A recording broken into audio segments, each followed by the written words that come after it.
Bonsoir à tous, bienvenue sur Monaco Info pour une nouvelle édition. Voici les titres de votre JT. Donald Trump, officiellement 47e président des États-Unis, son investiture a eu lieu hier à Washington. Que retenir de cette cérémonie de passation de pouvoir? Dominique Simonet, spécialiste des États-Unis, analysera avec nous cet événement qui a été aussi suivi ici en principauté.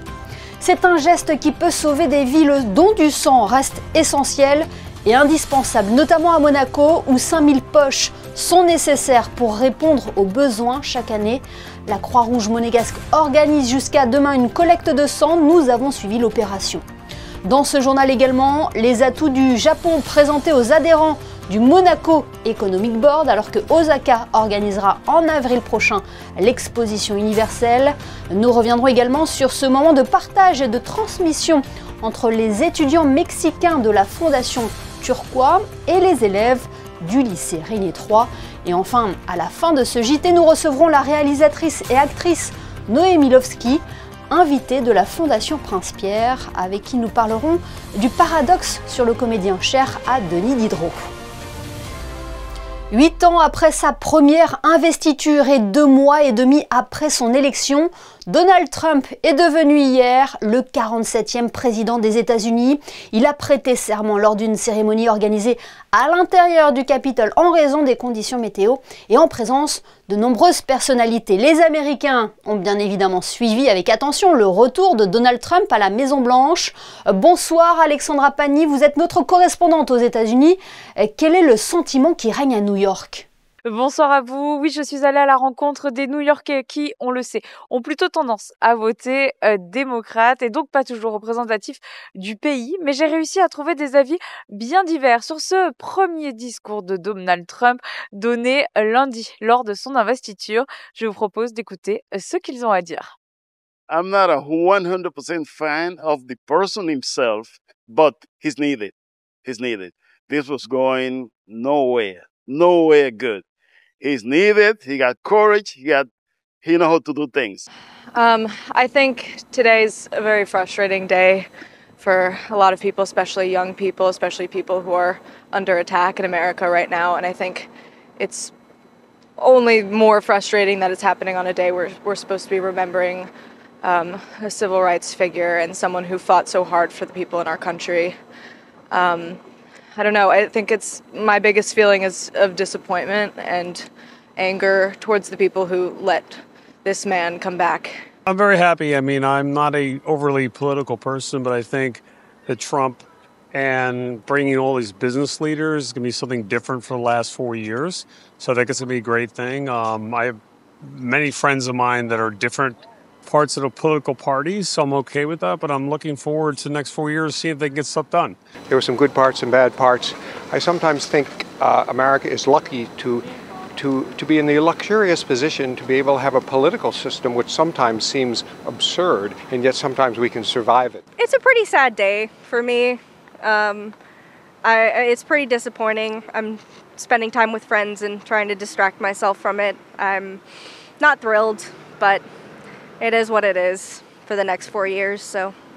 Voilà pour l'avis des New-Yorkais qui ont suivi de près l'investiture de Donald Trump hier. Cette cérémonie à Washington aura été marquée par plusieurs temps forts et des prises de décision inédites. Pour analyser cela, nous sommes avec Dominique Simonet, spécialiste des États-Unis. Bonsoir.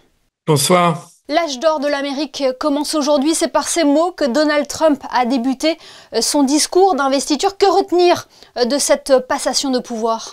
Écoutez, c'est l'âge d'or, effectivement, pour Donald Trump. Ce sont ces mots. Ça veut dire le moment d'une nouvelle ère Trump. Et on a vu que ça se manifestait de manière très, très rapide. Il l'avait annoncé d'ailleurs. Il a pris immédiatement une série de décrets dont certains sont assez lourds de conséquences. C'est l'affirmation du règne Trump qui veut défaire la parenthèse Biden telle qu'on pourrait la présenter, puisque ça n'a été qu'une parenthèse entre 2 mandats de Trump, et qui veut plier à la fois l'Amérique et même sans doute le monde à sa vision à lui, qui est une vision très Amérique d'abord, c'est son slogan, protectionniste et isolationniste avec quelques ambitions impériales quand même. Oui, il a été très critique envers son prédécesseur. Oui, alors c'est un peu curieux quand même parce que pour un discours d'investiture, on s'attend normalement un petit peu plus de, comment dire, de hauteur, on en appelle aux grandes valeurs de l'Amérique, de la démocratie, etc. Lui, il a refait un peu un discours de campagne très revanchard contre contre Joe Biden, pardon.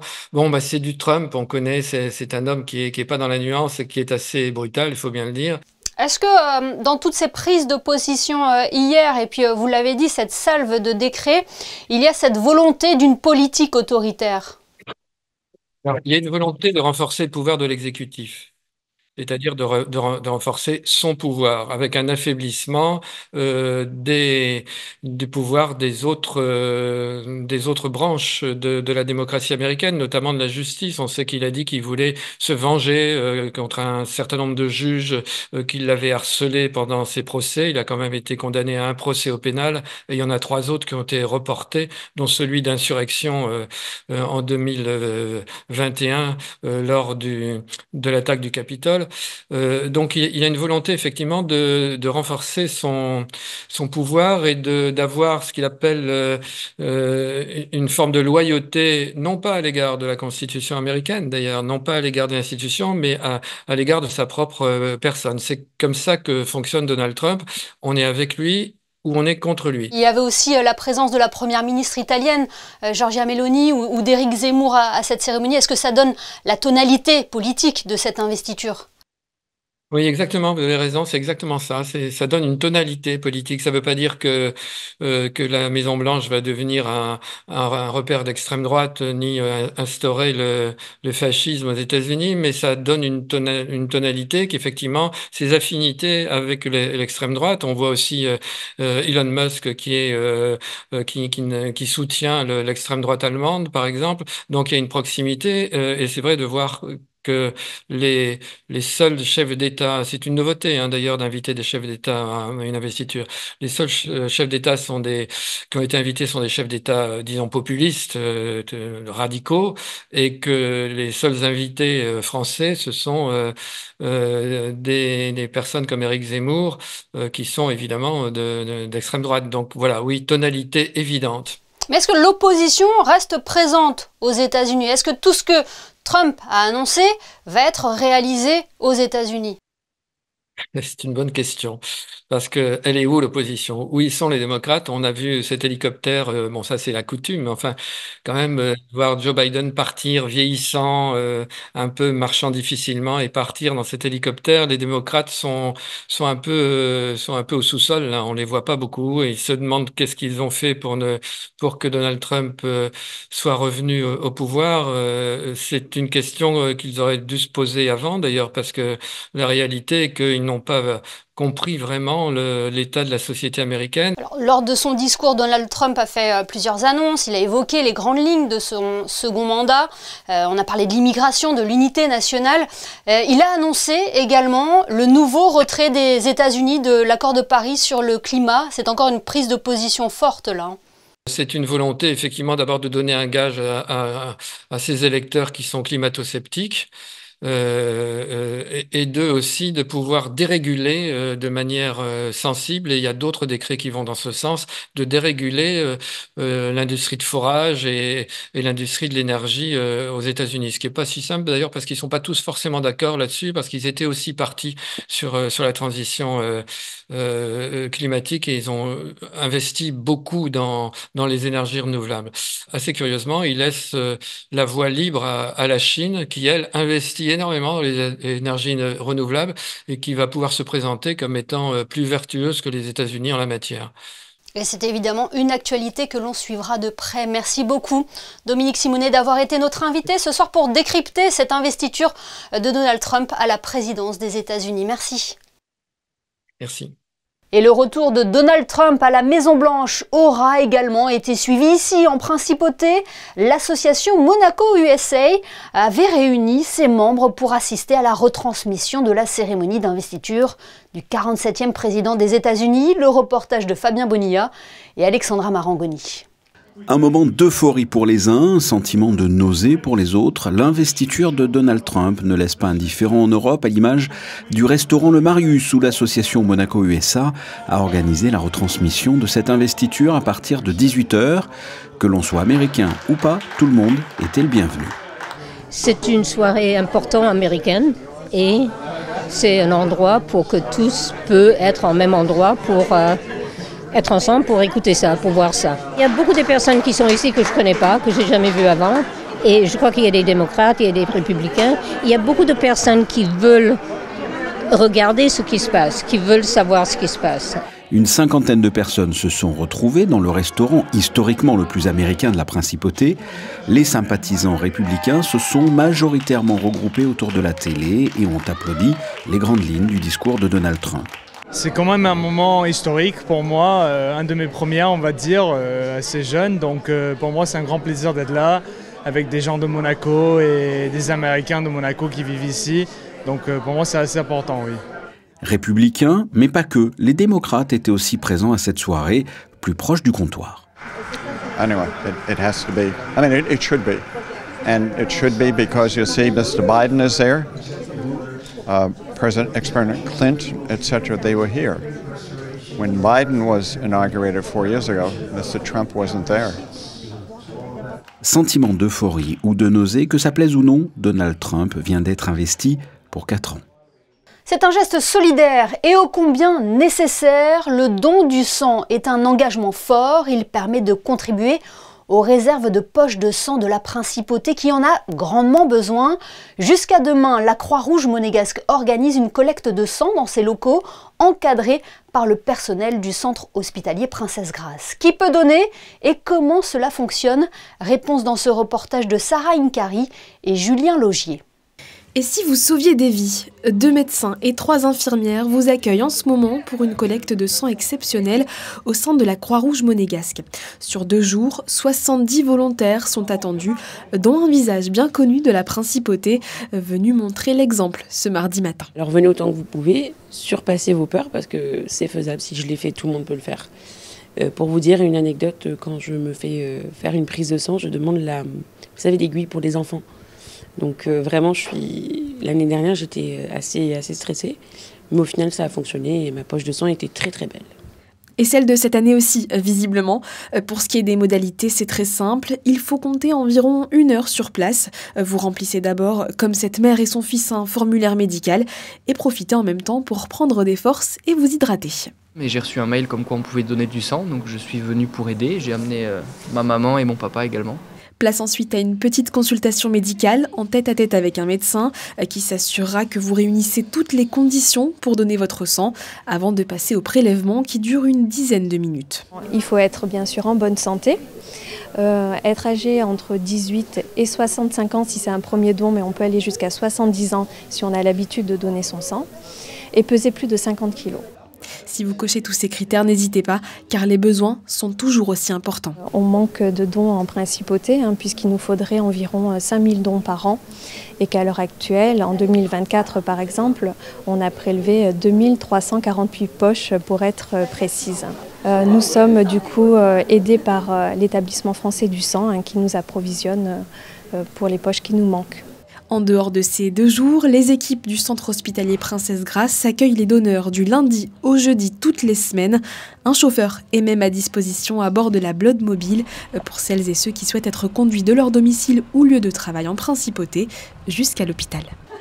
Et sachez qu'il est encore possible de s'inscrire à cette collecte organisée boulevard de la Costa. Rendez-vous sur le site internet de la Croix-Rouge monégasque ou de Monaco Santé. L'actualité en bref et en images. À l'occasion de la semaine de prière pour l'unité des chrétiens, les responsables des églises de la région ont invité tous les chrétiens à une célébration solennelle sous le chapiteau de l'espace Fontvieille. Un moment marqué aussi par la présence d'artistes primés au Festival international du cirque de Monte-Carlo, de l'orchestre des Carabiniers du Prince et de la maîtrise de la cathédrale de Monaco. Parlons économie à présent et d'un pays qui attire comme il fascine aussi bien sur le plan touristique que sur le plan économique. Le Monaco Economic Board organisait hier soir un rendez-vous autour du Japon. L'opportunité de découvrir les atouts et la culture business de ce pays dynamique. Émilie Flamin et Jean-Alexandre Dordet. 2025 sera sous le signe du Japon. Cette année, la 4e puissance économique mondiale va accueillir l'exposition universelle à Osaka. Une opportunité pour les membres du Monaco Economic Board d'aller à la rencontre des entreprises japonaises. Il y a tout ce phénomène de transformation du Japon qui est en place, transformation énergétique, où le Japon revoit son modèle énergétique, donc toutes les entreprises sur ces secteurs ont des opportunités. Transformation digitale, le Japon aussi rattrape son retard en matière de start-up et de transformation digitale. Et puis bien sûr, le Japon reste un marché de référence sur tous les produits de grande consommation, la cosmétique, l'agroalimentaire français, qui effectivement fait un malheur. L'objectif, créer des partenariats et renforcer les liens entre la principauté et le pays du soleil levant.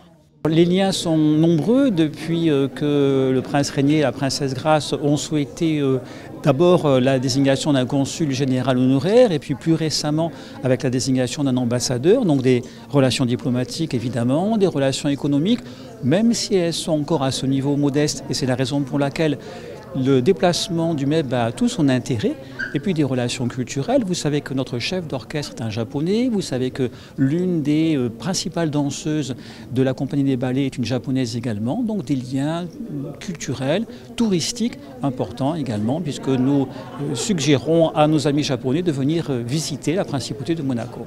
Les membres du Monaco Economic Board s'envoleront pour le Japon du 26 au 3 juillet prochain. Intéressons-nous à présent aux actions de la Fondation Turquoise. Chaque année, elle permet à une vingtaine d'étudiants mexicains de se former à la restauration aux côtés des élèves du lycée Régnier 3. Une action rendue possible grâce à un partenariat noué avec la direction de l'Éducation nationale, de la jeunesse et des sports. Plus de détails dans ce reportage de Marie Bonnet-Blanc et Alexa Vial. Dans les starting blocks, ces 10 apprentis cuisiniers mexicains s'affairent à la mise en place avant de commencer le dressage des assiettes pour les 41 convives prévus. Au menu, plusieurs spécialités de leur pays. Pour commencer, on va faire un trio des amuse-bouches. On va faire un bouillon de crevettes, un sopé qui c'est un petit galet de maïs avec des chorizo et de pommes de terre. Aussi, on va faire un petit betterave avec une mousse d'avocat. Et après, on va faire l'entrée qui c'est un ceviche qui c'est trop typique du Mexique avec des produits locaux mais qui nous ramènent à notre pays qui c'est l'avocat et la patate douce. Aussi, on va ajouter la vinaigrette de grenade. Et après, pour le plat principal, on va faire le plus emblématique plateau du Mexique qui s'appelle taco de carnitas. C'est un taco à base d'un galet de maïs avec du porc confit et on va dresser avec des petites pousses de coriandre, des rondelles des oignons et des choses comme ça. Dans la cuisine du lycée Régnier 3, les rôles se sont inversés pour le bonheur des encadrants. Aujourd'hui, moi je sers d'aide, je fais un peu le commis, j'écoute ce qu'on me demande.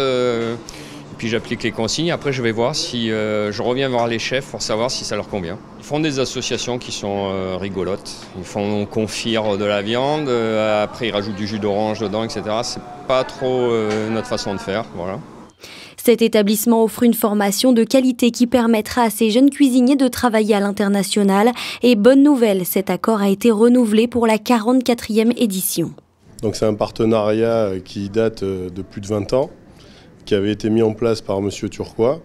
Et je pense qu'aujourd'hui, il serait fier de voir ce que la Fondation est devenue, ce que tous ces jeunes ont pu réussir à faire grâce à ce qu'il a choisi de mettre en place pour eux. Et je suis très heureux que ce partenariat perdure dans le temps. Un moment de partage et de célébration qui illustre parfaitement les valeurs de transmission et d'excellence portées par la Fondation Turquois et la Principauté de Monaco. La Fondation Prince-Pierre a inauguré hier soir son nouveau cycle de conférences, le 102e du nom. Cette année, de nombreux invités sont attendus au Théâtre des Variétés, mais aussi en dehors de la Principauté. On peut citer par exemple le chorégraphe Sidi Larbi Cherkaoui ou la journaliste Leila Slimani. Ce soir, nous recevons la première invitée de ce cycle de conférences, Noémie Lovski, réalisatrice, actrice, plusieurs fois nommée au César. Bonsoir Noémie Lovski. Bonsoir. Le paradoxe sur le comédien, c'est le titre de cette première conférence de l'année de la Fondation Prince-Pierre. Que faut-il comprendre derrière ce thème? Le paradoxe du comédien, ça vient de Diderot. On va parler ce soir du travail du comédien, du travail ou de la comédienne, du travail de la réalisatrice ou du réalisateur avec les comédiennes et les comédiens. Et est-ce que ça existe, la direction d'acteur? Il y a beaucoup de réalisateurs, réalisatrices pensent que non. Moi, je pense que oui. Je pense aussi que tout participe de la direction d'acteur. Beaucoup de choses participent de la direction d'acteur. Il ne s'agit pas de dire là, tu rigoles et là, tu pleures. Pas du tout. Voilà, on va parler de ça essentiellement. Diderot écrivait qu'on pourrait croire que le meilleur acteur, le meilleur comédien est celui qui met le plus de lui-même quand il joue, alors que selon lui c'est tout le contraire, c'est celui qui joue de sang-froid. Non, ça dépend des comédiens en fait. Il y a des comédiens, par exemple j'ai travaillé avec un immense comédien qui s'appelle Jean-Pierre Bacry, qui me disait mais moi je joue ce que je suis, je peux pas jouer autre chose que ce que je suis. Et j'ai aussi travaillé avec un autre immense comédien, Denis Podalides, qui lui est plus proche de Diderot peut-être je peux pas parler à sa place, mais qui en tout cas a plaisir à composer, mais il fait quand même, on est obligé de faire avec ce qu'on est. Et vous vous êtes déjà posé cette question quand vous êtes passé devant la caméra? Bien sûr. Après, ce qui est magnifique dans ce travail, c'est que de comédienne, ce qui est magnifique, c'est que on est tous multiples, on est tous infinis, qu'on soit comédien ou pas. Mais le travail de jouer la comédie nous met dans des situations qu'on connaîtrait pas forcément, qu'on n'a pas forcément connues, qu'on a d'ailleurs souvent pas connues dans notre vie passée et qu'on ne connaîtra probablement pas dans notre vie future. Et du coup, on se découvre des facettes de soi-même qu'on ignorait. Mais pour moi, on reste quand même soi-même, si tant est que soi-même existe. Est-ce que parfois il y a une certaine empathie pour le personnage que l'on joue? Ah oui, je crois forcément.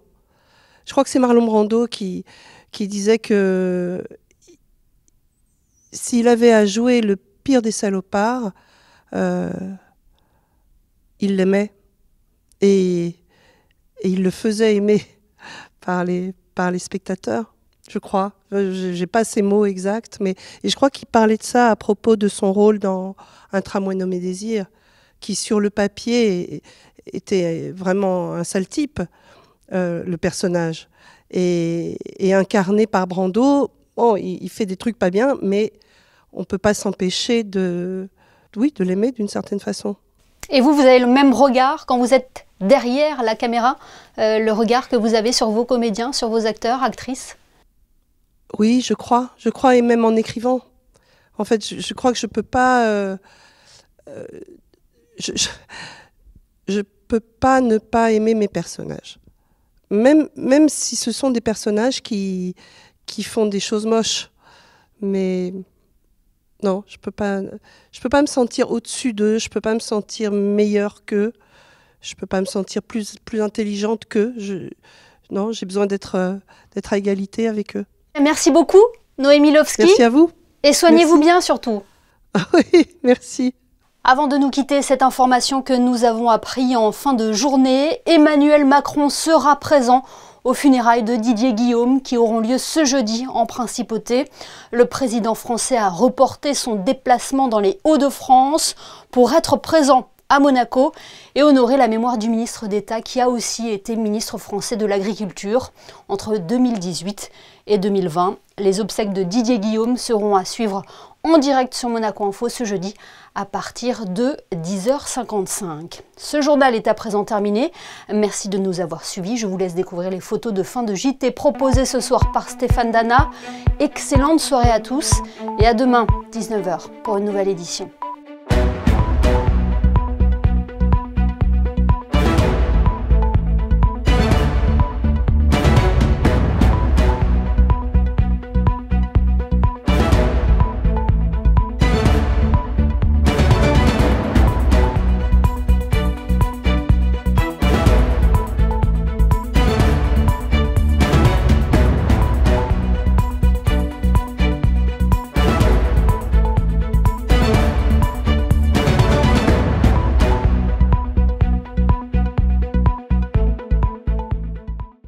Retrouvez la météo avec Suisse Courtage, le spécialiste de l'assurance à Monaco depuis plus de 35 ans. Notre expertise à votre service. Bonsoir à tous, j'espère que vous avez pu profiter du soleil aujourd'hui à l'occasion d'un déjeuner ou d'un café en terrasse parce que demain, le ciel se couvrira nettement. Des averses sont attendues tout au long de la journée. Du côté des températures, elles seront comprises entre 8 degrés le matin et 10 l'après-midi. Et puis pensez-y, ce mercredi, nous fêterons les Vincent, un prénom conquérant qui signifie vainqueur en latin. C'était la météo avec Suisse Courtage, le spécialiste de l'assurance à Monaco depuis plus de 35 ans. Notre expertise à votre service.